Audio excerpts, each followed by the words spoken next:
Brought to you by NBC bearing, भारताची पहिली bearing उत्पादक। शिवसेनेचे नेते रवींद्र धंगेकर सध्या आपल्यासोबत आहेत, आपण त्यांच्यासोबत चर्चा करू। तर PhD धारक जे विद्यार्थी आहेत त्यांचा फेलोशिपचा जो विषय आहे तो प्रलंबित आहे। सातत्याने हे सर्व विद्यार्थी आंदोलन करत आहेत, रस्त्यावरती बसलेत। आज आंदोलनाचा 5वा दिवस आहे। काही विद्यार्थ्यांनी अन्नत्याग सुद्धा केलाय, मात्र याच्याकडे सरकार कानाडोळा करतायत। आज तुम्ही सरकारमध्ये आहेत, रवींद्र धंगेकर सातत्याने आवाज उठवणारा व्यक्ती म्हणून त्यांच्याकडे पाहिलं जातं। काय तुमची भूमिका आहे याच्यामध्ये? आपण बऱ्याच वेळा बघितलं असेल, मागच्या 2 वर्षापूर्वी असंच विद्यार्थ्यांनी एक आंदोलन केलं होतं आणि मी सभागृहात होतो। त्यावेळेला माननीय एकनाथ शिंदे साहेब मुख्यमंत्री होते आणि तो विषय आम्ही मार्गी लावून त्या विद्यार्थ्यांना त्या काळामध्ये त्यांची जी शिष्यवृत्ती ती ताबडतोब देण्याची त्या काळामध्ये आम्ही व्यवस्था केली। आज 5 दिवस झाला इथं विद्यार्थी बसलेत, मुली आहेत, मुलं आहेत आणि पदवीधर मुलं ही शिक्षणासाठी आलेली आहेत। त्यांनी शिक्षण शिकायचं का सरकारकडे पैसे मागायचे अशी परिस्थिती आहे। आज मुली आणि मुलं आज या रोडवर बसलेले आहेत, वरनं पाऊस पडतोय, झाडं आहेत, काही आजूबाजूला त्यांना कुठली व्यवस्था नाहीये आणि अशा वेळेला सरकारने 5 दिवस बघत असताना सरकारने जातीने लक्ष दिलं पाहिजे। मग ते बार्टी, सारथी, महायुती आणि सगळेच विद्यार्थी हे महाराष्ट्रातले विद्यार्थी आहेत, ही शेतकऱ्यांची मुलं आहेत, हे गोरगरिबांची मुलं आहेत आणि ह्यांना शिक्षणासाठी या विद्येच्या माहेरघरामध्ये जर सरकारकडे पदर पसरावा लागतो आणि सरकारला जर पैसेच मागायची वेळ आली असेल तर सरकारने प्रामुख्याने यांच्यावर लक्ष घातलं पाहिजे।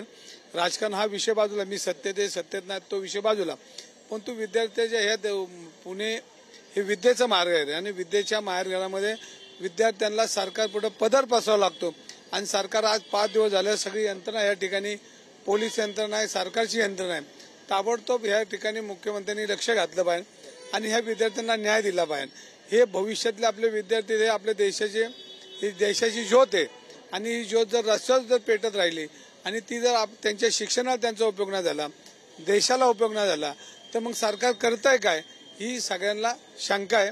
तर माझी मुख्यमंत्र्यांना विनंती आहे की ह्या मुलांचं बार्टी जे आहेत संस्था, सारथी आणि महायुती या सर्वच विद्यार्थ्यांना ताबडतोब यांनी शिष्यवृत्ती अदा केली पाहिजे आणि त्यांना शिक्षणासाठी आपण वेळ दिला पाहिजे, शिक्षणासाठी त्यांना आपण सहकार्य केलं पाहिजे आणि त्यांना भविष्य त्यांचं जे होणार आहे तर ते भविष्याला आपण गती दिली पाहिजे। आणि ह्याच्यामुळं आज मी माननीय एकनाथ शिंदे साहेबांशी आज बोलणार आहे। आत्ताच मी फोन लावणार होतो पण जरा मला बोलता आलं नसतं, पण मी त्यांच्याशी थोड्याने बोलून इथल्या सगळ्या स्वयंसेवक त्यांना मी माहिती देतो आणि सरकारने ताबडतोब ह्याच्यावर लक्ष घातलं पाहिजे। तर अनेक नेते मंडळी या ठिकाणी आंदोलन ठिकाणी स्थळी येत आहेत, भेट देत आहेत, निवेदन स्वीकारतायत।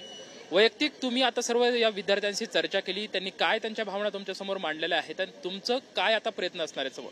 नाही, सगळ्यात हे विद्यार्थी आहेत आणि विद्यार्थ्यांना आपल्या देशामध्ये, आपल्या राज्यामध्ये अशा पद्धतीने रस्त्यावर येणं हे शोकांतिक आहे। कारण आम्ही ज्यावेळेला सामाजिक राजकीय जीवनामध्ये काम करतो आणि आम्ही व्यासपीठावरनं मोठ्या मोठ्या गप्पा मारतो आणि मग एकदा त्या निवडणुका झाल्या, सगळं झालं की ही मुलं सगळी दुर्लक्षित होतात। हे देशाचं भविष्य आहे आणि या भविष्यालाच आपण रस्त्यावर आणतोय आणि सरकारला पैसे मागायची वेळ तर सरकारने ही वेळ आणूच नाही की भविष्यामध्ये ज्या ज्या आपण आता विद्यार्थ्यांसाठी योजना आणतोय त्या पहिला त्यांना पैसे दिले पाहिजे आणि बाकीचे मग पैसे मग बाकीचे जे शासनाला जे लागतात ते बाकीचे खर्च करत, पण विद्यार्थ्यांसाठी पहिली योजना जी असेल, ज्या काही त्याच्या सवलती असेल, शिष्यवृत्ती असेल, ह्या पहिल्या त्यांना देऊन टाकलं पाहिजे। तर गेली अनेक वर्षांपासून तुम्ही राजकीय पटलावरती वावरतायत।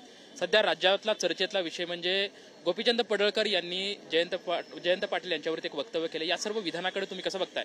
बघा, खरं तर मी विरोधी पक्षामध्ये काम केले, सत्ताधारी पक्षात काम करतोय, पण आपल्या महाराष्ट्राची संस्कृती नाही। आपल्या महाराष्ट्र हा आगळा वेगळा महाराष्ट्र, हा छत्रपतींचा महाराष्ट्र आहे आणि आपल्या महाराष्ट्रामध्ये छत्रपतींनी महिलांचा आदर केला आणि एका महिलेला, ज्येष्ठ महिला ज्या घराण्याने वर्षानुवर्ष सांगली शहरामध्ये, पुणे देशामध्ये काम केलं, राज्यामध्ये काम केलं, त्या घराण्याने त्यांच्याबद्दल असं वक्तव्य करणं चुकीचं आहे। गोपीचंद पडळकर एक बहुजनांचे कार्यकर्ते, मी बहुजनांचा, पण अशा पद्धतीनं बोलू नये। कारण राजाराम बापू पाटील असेल, जयवंतराव असेल आणि मोठी लोक त्यांनी काम केले। तुम्हाला काहीतरी कोणतरी शाबासकी देतं, कोणतरी टाळ्या मारतं, कोणीतरी तुमच्या पाठीवर हात टाकतं, त्याचा अर्थ असा नाही की तुम्ही समाजामध्ये वरिष्ठांची आपण आदर केला पाहिजे। जयवंतरावांचा बी मोठा राजकारणातला प्रवास आहे आणि गोपीचंद पडळकर माझे काही दुश्मन नाहीत, पण त्यांनी का बोलतात का नाही हे मला कळत नाही.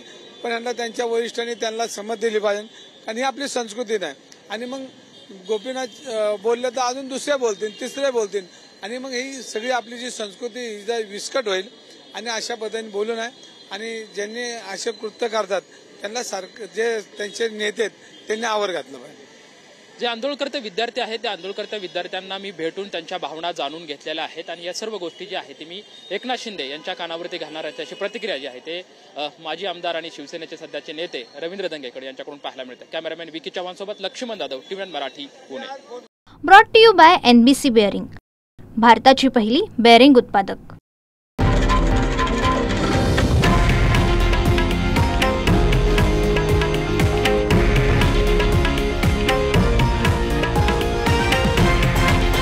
हे आहे देशातील नंबर 1 न्यूज नेटवर्क आणि आपण पाहत आहात TV9 मराठी, एकमेव.